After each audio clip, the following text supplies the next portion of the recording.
கிறிஸ்துவில் பிரியமானவர்களே, இந்த புனித வாரம் நம்மை புனிதமாக்கும் வாரமாக இருக்கின்றது.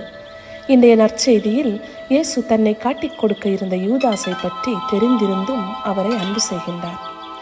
யூதாஸ் இயேசுவை அரசராக்கும் முயற்சி செய்து உரோமை அடிமைத்தனத்திலிருந்து வெளிவர நினைக்கின்றார்.